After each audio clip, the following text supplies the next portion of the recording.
내일의보 181페이지. 중국은 미국의 무엇을 건드렸나? 미국이 만들어 놓은 세계가 있다. 자본주의 세계 말이다. 미국은 1달러를 주고 신흥국으로부터 상품을 사온다. 신흥국은 미국에서 받아온 달러를 다시 저축한다. 신흥국이 달러를 저축하는 이유는 신흥국에 달러가 들어오면 안 되기 때문이다. 달러가 들어오는 순간 달러는 흔해지고 자국 통화는 기해진다. 그러면 화폐 가치가 올라가면서 수출이 힘들어진다. 중국은 미국에 스마트폰을 판다. 미국이 지불한 달러는 중국으로 들어간다. 변동 환율제에서는 달러가 많이 들어가면 갈수록 중국 돈인 위안화 가치가 높아진다. 위안화 가치가 높아지면 미국으로의 스마트폰 수출이 애를 먹게 된다. 가격이 높아지기 때문이다. 그래서 중국은 달러가 들어오지 못하도록 만든다. 달러 유입을 막는 방법은 두 가지 정도다. 가장 일반적인 방법은 미국 국채를 사는 것이다. 달러의 중국 유입을 차단하여 위안화의 가치가 올라가지 않는다. 또 한 가지 방법은 미국의 자산을 사는 것이다. 부동산이나 M&A를 통해 기업을 사들인다.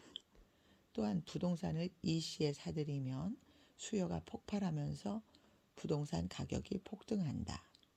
자산 이득까지 챙길 수 있는 것이다. 신흥국은 위의 방법으로 저축을 하고 미국은 신흥국에서 받은 달러로 다시 신흥국 자산시장 등에 재투자를 하는 것이다. 삼성전자의 외국인 지분은 60%에 가깝다. 전 세계에 막대한 양의 물건을 수출하는 우량 기업이고 미래도 밝기 때문이다. 미국은 이렇게 달러를 이용해 한국의 삼성전자 등을 사서 배당을 받는다. 그런데 중국 기업은 외국인 지분을 30% 이하로 제한하고 있다. 이에 미국은 중국의 자산시장 개방 압력을 행사한다. 그래야 중국의 자산을 간접 지배함으로써 물고기를 잡아두는 가마우지 경제 효과를 누릴 수 있다. 가마우지 효과란 예를 들어 한국의 기업이 수출을 많이 하면 할수록 소재와 부품을 제공하는 일본도 덩달아 이익을 보는 경제 효과다.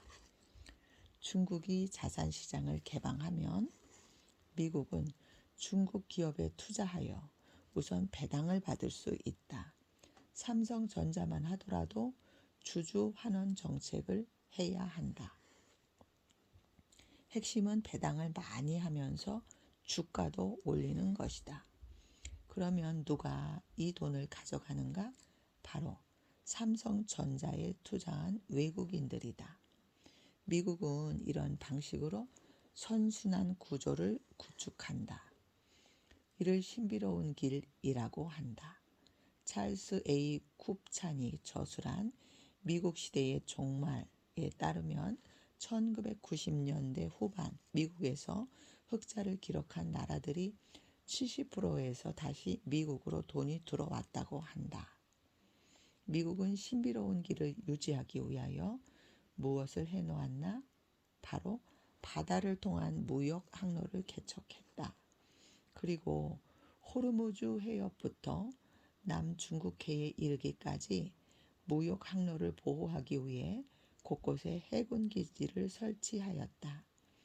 신흥국이 이러한 무역 항로를 통해 손쉽게 무역을 해야 미국도 신흥국도 이익이다. 또한 결제 통화는 미국의 달러다. 신흥국이 달러로 결제를 해야 하는 이유는 무엇일까? 그것은 미국이 사우디아라비아와 맺은 페트로달러 시스템 때문이다. 미국의 국무장관 헨리 키신저는 사우디 왕가와 비밀 계약을 맺어 사우디 왕가를 지켜주는 대신 사우디의 원유는 반드시 달러로만 결제하도록 만들었다. 따라서 신흥국은 현대의 황금인 석유를 사려면 반드시 달러가 필요하다. 이를 통해 미국과 신흥국의 선순환 구조가 생긴 것이다. 자, 그렇다면 미국의 시스템을 근간부터 흔들려면 어떻게 하면 되는가? 달러가 아닌 자국 통화로 통화를 만든다. 그래서 페트로달러 시스템을 무력화시킨다. 또한 새로운 무역 항로를 장악하고 군대를 파견해 지킨다. 그런데 중국은 상하이 원유 선물 거래소를 통해 페트로달러 시스템을 무너뜨리고 자국 통화로 상품 결제를 하고 1대1로 통화하여 새로운 무역 항로를 만들고 지부티, 스리랑카, 파키스탄 등의 군대를 파견하고 항구를 조성해서 자국의 1대1로를 지킨다. 이대로 두었다가는 미국이 지금까지 이루어 놓았던 신비로운 길은 깨지게 된다. 미중 무역전쟁이 단순히 상품 교역에 관한 관세 전쟁으로 보이는가? 아니다. 목숨을 건 패권 전쟁이며 어느 하나가 완전히 쓰러져서 다시는 일어나지 못하도록 만드는 데 목적이 있다. 따라서 전쟁이 끝나려면 다른 한쪽이 인사불성이 되어 녹다운되어야 한다. 양국 간에 피할 수 없는 전쟁 그 자체인 것이다.